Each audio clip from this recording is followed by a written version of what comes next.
Pak Fuad. Ya, silakan masuk.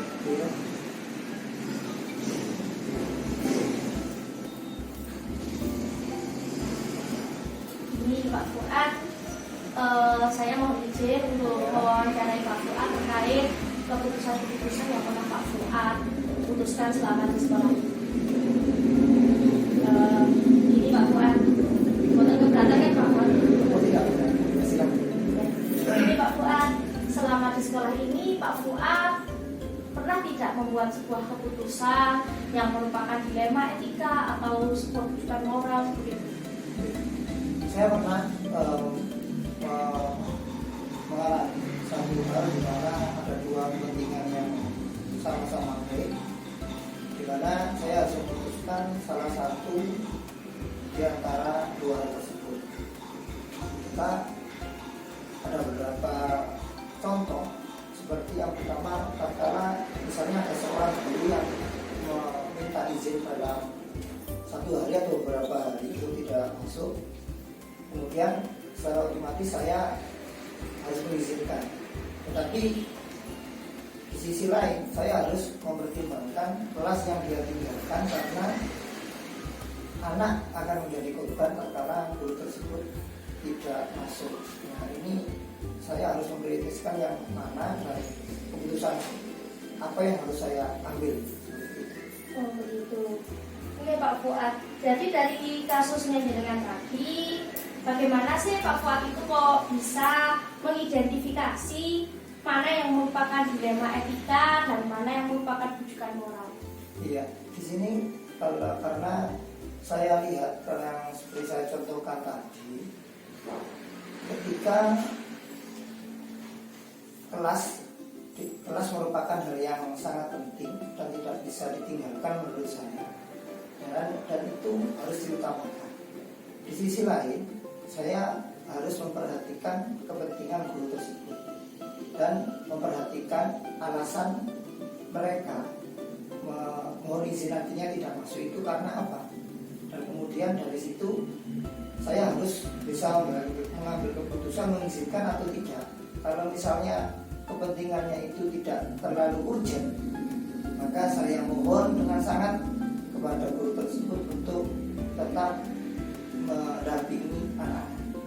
Tapi namun tatkala kepentingan itu sangat-sangat urgent, maka kami persilahkan dengan syarat-syarat tertentu.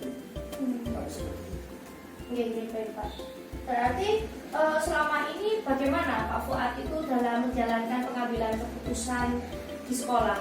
Terutama ini Pak, biasanya kasus-kasus yang memiliki dua kepentingan yang sama-sama benar, sama-sama memiliki nilai kebajikan gitu.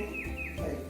Yang pertama yang jelas saya akan bermusyawarah dulu, mempertimbangkan dengan guru-guru senior kira-kira apakah kepentingan yang A atau yang B yang harus kita ambil, atau keputusan mana yang harus kita putuskan. Kemudian kita juga melibatkan guru-guru yang lain. Kemudian kalau sudah kita bisa menimbang mana yang lebih kita prioritaskan, maka disitulah keputusan kita ambil. Seperti contoh yang tadi itu, maka saya harus secara individu akan bertanya kepada guru tersebut seberapa urgent kepentingannya. Kemudian saya pertimbangkan juga dengan bapak ibu guru yang lain, apakah ada bapak ibu guru lain yang di waktu guru tersebut izin kemudian bisa menggantikan dan sebagainya. Setelah itu sudah bisa, maka keputusan bisa kita ambil. Berarti Pak langkah-langkah atau prosedur tertentu itu ada nggak Pak? Misalnya seperti apa gitu yang biasanya dilakukan selama ini sama Pak Fuad? Ya, yang jelas pertama saya akan mengambil langkah mengkaji dulu, artinya mengkaji, mengukur hal yang terpenting, kemudian yang akan kita prioritaskan. Yang kedua, jelas kita akan bermusyawarah dulu untuk mengambil keputusan ini, karena tidak bisa saya harus memutuskan secara pribadi. Saya perlu memasukkan pendapat dari pihak-pihak yang lain, terutama guru-guru, masukannya seperti apa. Kemudian ketika itu bisa untuk memperkuat satu keputusan saya di salah satu pihak, maka disitulah keputusan saya ambil. Jadi ada yang pertama tadi ada mempertimbangkan dulu, kemudian saya bermusyawarah, kemudian saya putuskan apa yang menjadi keputusan bersama yang saya sampaikan.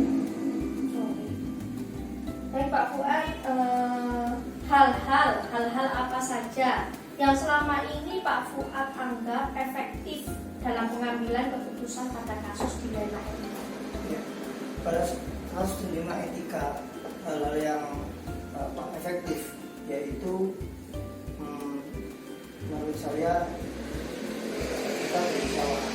Itu yang menurut saya efektif. Yang kedua, memang harus kita berani mengorbankan salah satu, artinya dan siap untuk meninggalkan yang satunya seperti itu. Jadi tapi yang efektif kita bermusyawarah, langsung segera kita putuskan mana yang A atau yang B yang kita pilih.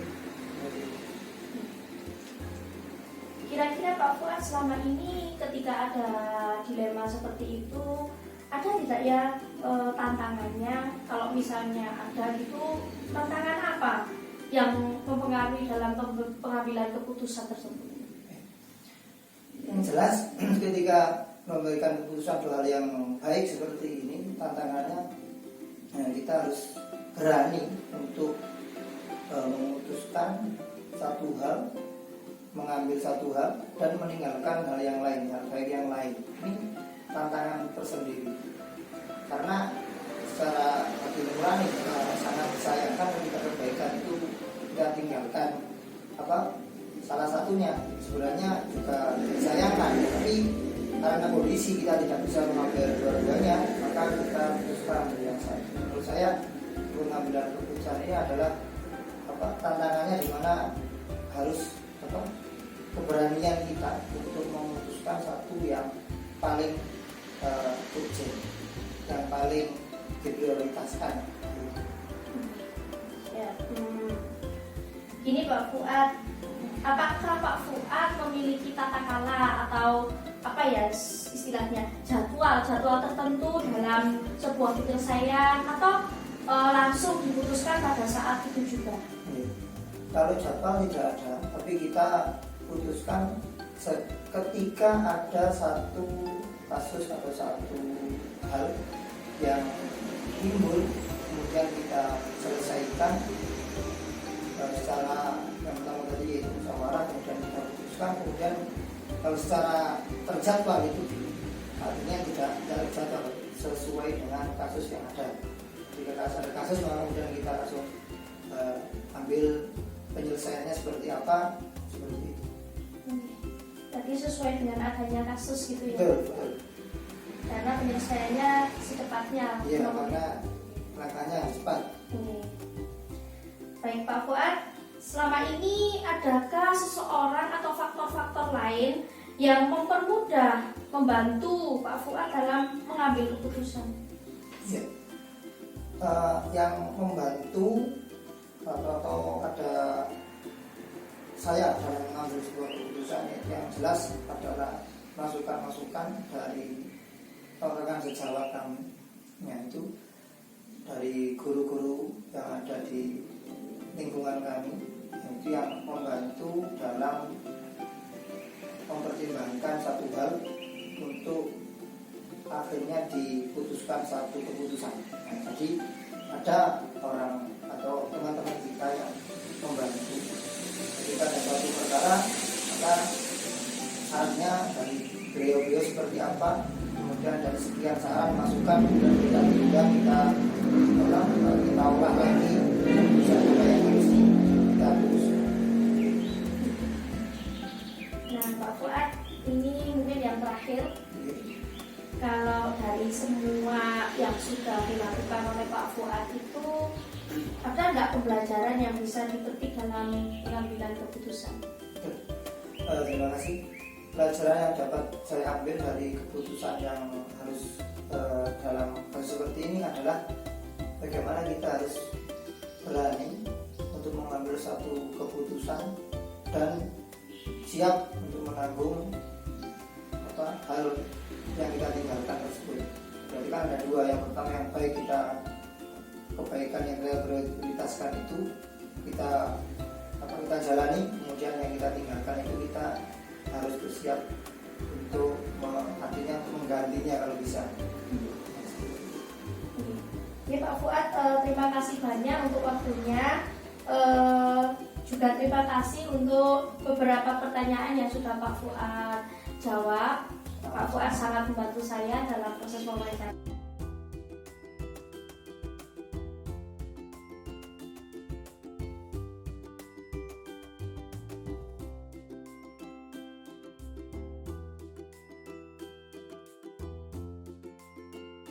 Assalamualaikum Bu Sutia, selamat malam. Waalaikumsalam, malam. Nggih. Bisa dibantu? Nggih, Bu Sutia mau ganggu waktunya sebentar untuk sedikit sharing, tanya jawab gitu. Oh iya, monggo.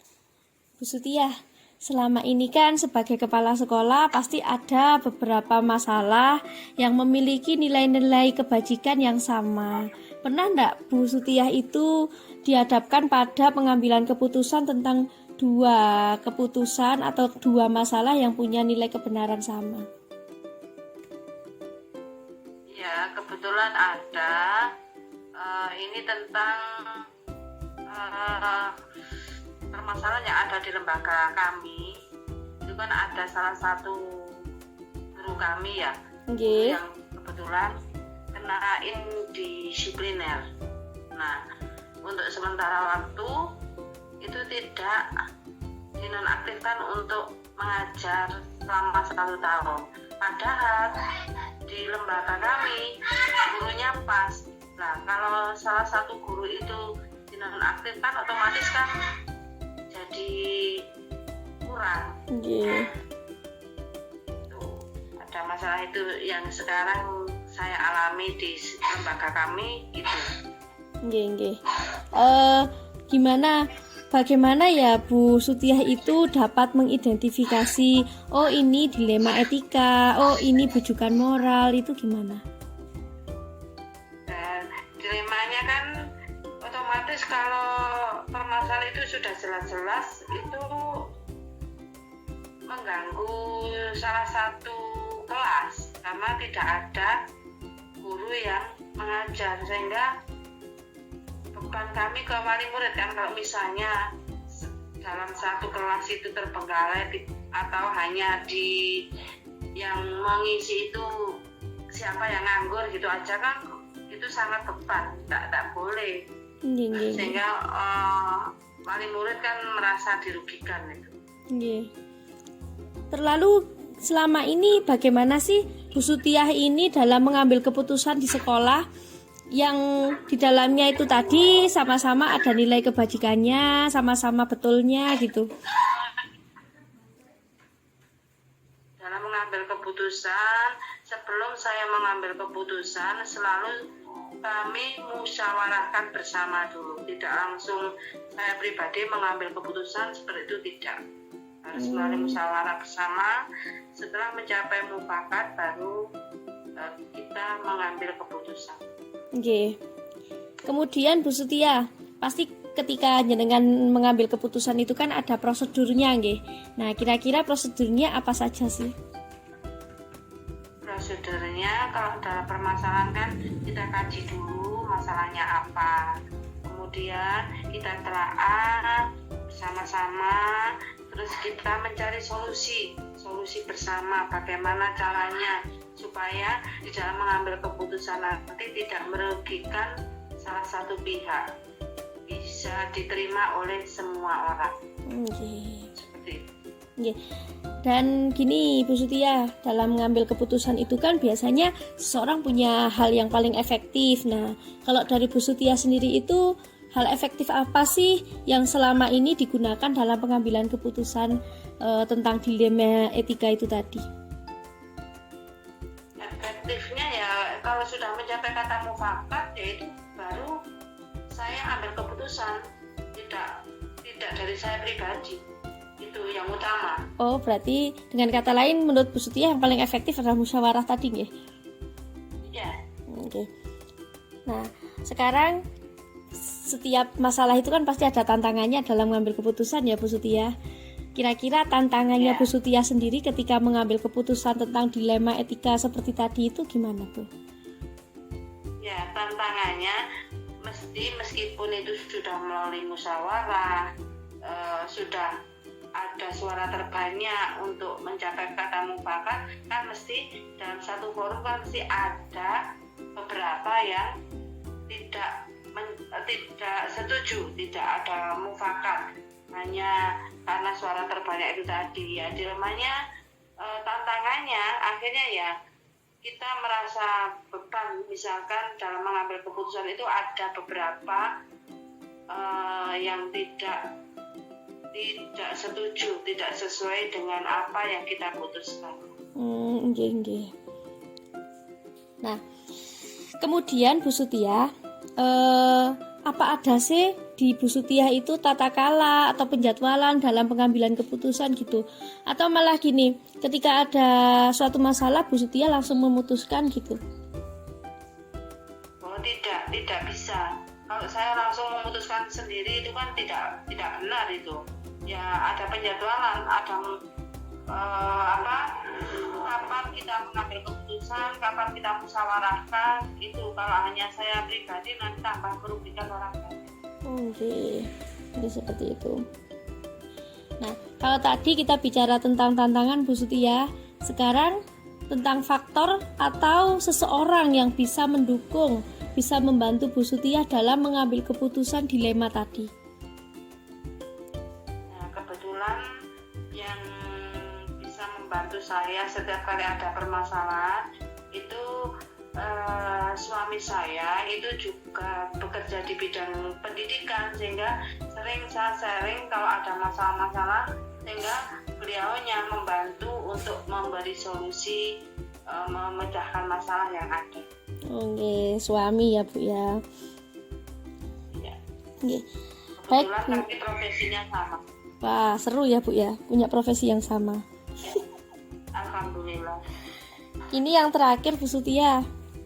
Dari semua pengambilan keputusan yang pernah Bu Sutia lakukan, itu kan pasti ada pelajaran yang bisa dipetik. Nah, kira-kira apa sih pelajaran yang bisa dipetik sama Bu Sutia sehingga bisa ditularkan ke saya? Setiap kali ada masalah, kalau bisa jangan kita putuskan sendiri. Setiap sekecil apapun masalahnya, kita musyawarahkan supaya nanti tidak mengambil keputusan itu tidak merugikan salah satu pihak. Jadi jangan sampai kita itu bergerak sendiri, intinya begitu. Oke, seperti itu. Baik Bu Sutia, terima kasih untuk waktunya. Semoga apa yang Bu Sutia sampaikan ini bisa bermanfaat untuk saya dan untuk teman-teman saya nantinya.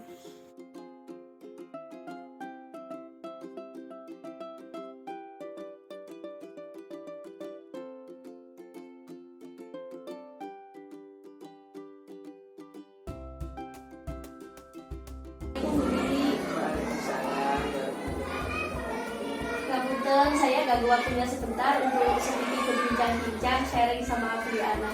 Ya, Buli selama Buli menjadi kepala sekolah itu tentunya kan Buli sudah beberapa kali membuat sebuah keputusan. Pernah nggak sih Buli itu membuat keputusan yang keduanya itu sama-sama memiliki nilai kebajikan? Tentu saja pernah saya alami, dan keputusan-keputusan itu harus saya pilih mana yang lebih urgent kalau menurut saya. Memang setiap ada masalah, setiap ada keputusan, ya pasti ada yang lebih penting. Itu yang harus kita pilih. Seperti itu. Oke. Lalu Buli Ana, bagaimana sih Buli Ana itu bisa mengidentifikasi kasus ini merupakan dilema etika dan kasus satunya merupakan rujukan moral? Ya, yang pertama kita harus memahami terlebih dahulu, ya, hal-hal apa yang selalu bertentangan atau kejadian atau peristiwa harus kita lihat dulu, ya, apa masalahnya. Kemudian yang kedua menentukan siapa saja yang terlibat di dalam masalah tersebut. Kemudian yang ketiga, mengumpulkan fakta-fakta yang ada. Seperti itu. Oh gitu. Kemudian Buli, selama ini bagaimana Anda menjalankan pengambilan keputusan di sekolah Anda, terutama kasus-kasus yang ada hubungannya dengan dua kepentingan yang sama-sama punya nilai kebenaran? Untuk kasus-kasus yang saya hadapi, langkah yang pertama kita harus mengkaji dulu kasusnya itu masalahnya dari apa dulu, apakah dari pembelajaran, apa dari gurunya, seperti itu. Kemudian yang kedua adalah mengkomunikasikan baik dengan cara memberikan pemahaman pada pihak yang bersangkutan. Kemudian yang ketiga, melaksanakan suatu keputusan yang tidak mengalahkan atau kita berusaha agar semuanya berjalan beriringan, berjalan lancar. Nah, ya Buli, tadi Buli sudah menjelaskan sesuai dengan langkah dan prosedurnya juga. Nah, sekarang gini Buli, hal-hal apa sih yang selama ini jenengan anggap efektif dalam pengambilan keputusan yang jenengan, apalagi dalam dilema etika? Ya, dalam pengambilan keputusan kita harus memperhatikan dampak terhadap semuanya. Kalau sudah kita perhatikan dampak dari semuanya, kita harus selalu mengkomunikasikan ya segala sesuatu kepada yang mampu memberikan arahan kebijakan sebelum kita mengambil keputusan. Jadi kita harus selalu berkomunikasi kepada orang-orang tersebut. Oh, seperti itu. Kemudian Buli, kalau tadi efektif, sekarang kita bicara masalah tantangan. Kita kan selalu punya tantangan ya Buli. Nah, hal-hal apa saja sih yang menjadi tantangan Buli Ana selama ini dalam pengambilan keputusan, terutama di kasus dilema etika? Untuk menyikapi hal seperti itu, kita harus berhubungan antara siswa dengan guru untuk menyikapi hal seperti itu. Kemudian kita harus bijak sebagai seorang pemimpin, tidak harus selalu menyalahkan satu dengan yang lain. Jadi kita dalam mengambil keputusan, menentukan langkah-langkah harus selalu